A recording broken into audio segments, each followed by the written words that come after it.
What are we talking about today, Nate? We're talking about these two devices right here. The Voopoo Panda versus the Smok X-Force. They're both kind of similar devices, and we thought you guys might be interested in knowing, pros and cons of each and which one you might be right for you. Yeah, I was just, hitting the X-Force the other day, and I was like, this is a lot like the Panda. It is. Everything, even the mouthpiece, very similar. It kind of feels like Smok's take on the Voopoo Panda. Yeah. So why don't we compare these two? The Voopoo Panda has a 5 milliliter pod. X-Force has a 7 milliliter pod. The Voopoo Panda has an 1100 milliamp hour battery versus the X-Force's 2000 milliamp hour battery. Yeah. That's crazy.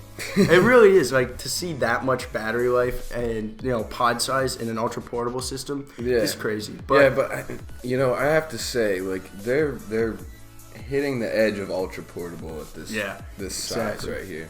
I don't have a problem with the width this is or the height, but it's this thickness right here. It is. It's a fatty device. When it's in your pocket, it's fucking. You got jeans on. It's going to be tight. Yeah.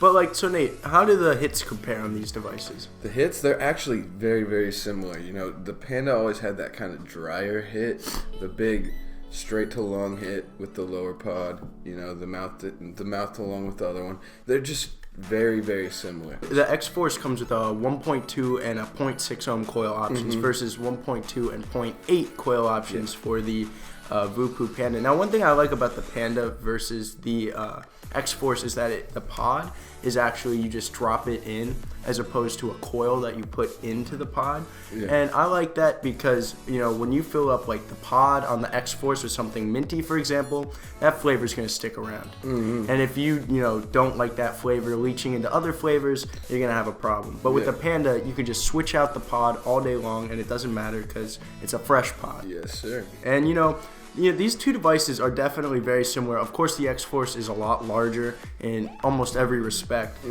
So I guess, why would you want one over the other? Well, it depends really what you want. If you're really looking for that ultra portable factor, the Panda's smaller, and it's still great. It still hits great and everything like that. And both of these devices are not very new. They've been around for a while, but they're still like leading the pack in this kind of size device with something bigger, definitely direct to lung.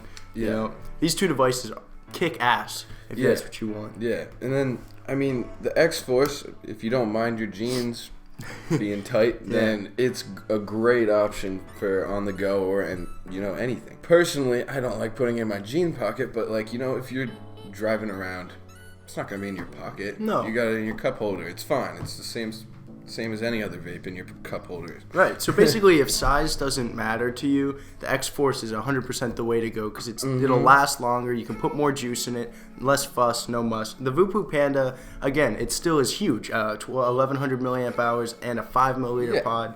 It's great. It'll still do that day and a half battery life. Whereas the Smok X-Force, you don't have to charge it for 2 days. Yeah, the only reason the Voopoo Panda takes a slight edge, in my opinion, is its price. For you can get a Voopoo Panda for about $23, which is about $10 less than the X-Force, which, when you look at it from that perspective, really gives it a good edge. It's a killer bang for your buck. Yeah, well, but also at the same time, the X-Force, just battery alone, is almost double that. That's true. So if you're looking at price, I'd almost say it's worth the price difference there. Yeah. Actually, not almost. I would definitely say that it's worth it, but it's that one key factor is size. So if you don't mind the size, it's definitely worth the price difference. If you want something smaller, I wouldn't pay the extra $10 for the X-Force. No, exactly. Personally, me. And just as a side note, how do both of these devices compare to the Smok Nord? They're not as good. Well, thanks for watching the video, guys. That was our comparison on these two devices. Let us know what you think about these two devices down in the comment section below. And while you're down there, hit the like button and hit the subscribe button too. Yeah. Till next time, boys and girls. Peace out.